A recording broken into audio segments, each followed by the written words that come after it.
crafty friends, it's Jess from jesscrafts.com, and today I have a card for the Nook Designs blog. The idea behind my card today was to take the cat from the Naughty Newton stamp set who appears to be scratching the wall and using it instead for the idea of him pawing to get at something. In this particular instance, he's going to be pawing to get at a bird outside of the window. And I'm starting by creating a blue panel for the sky.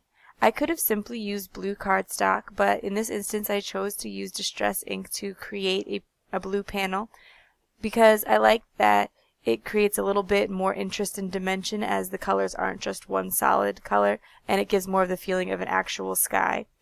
But also because then I don't have to keep a lot of different colors of cardstock on hand, but instead can always just create my own with my distress ink palette. So I'm just taking the foam blending tools and blending on some broken china and salty ocean distress ink. Once I have the panel created, I'm making sure to wipe down my surface because I don't want this blue ink to be spreading on some other elements of the card. I'm using 3 different stamp sets from Newton's Nook and this Grand Madison window die from Memory Box.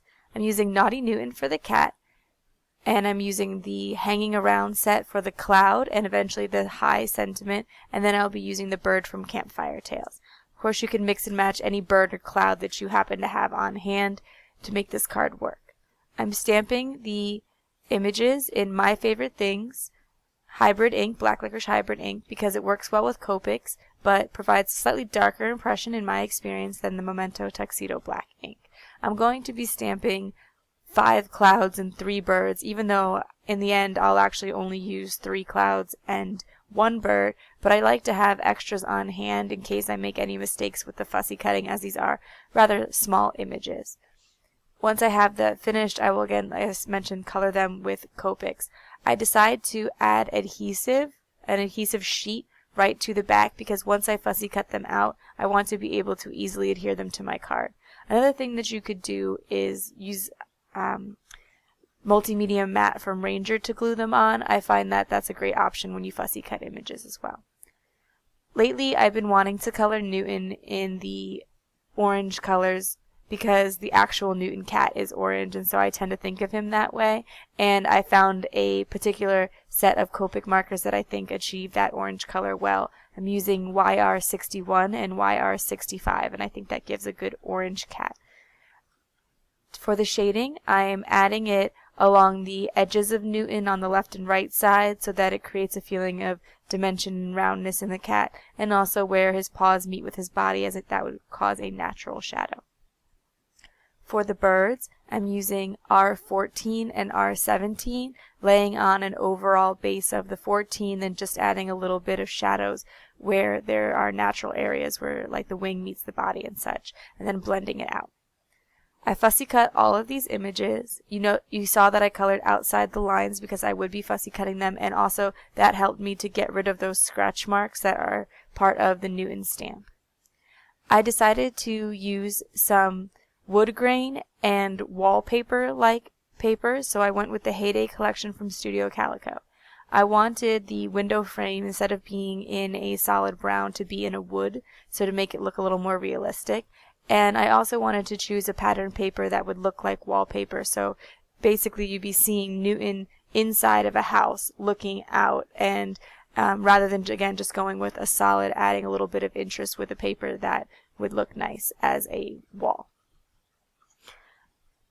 For the window arrangement, I want to start laying down my elements, and I don't attach the window to the blue paper until I have all of the elements attached because I want to make sure that I tuck the clouds under the sides of the window or the middle part of the window where the frames are, so that it just looks a little bit more interesting and realistic, because the chances that all 3 clouds would be perfectly positioned inside of a window pane are unrealistic, and this just gives them more of a feeling of movement.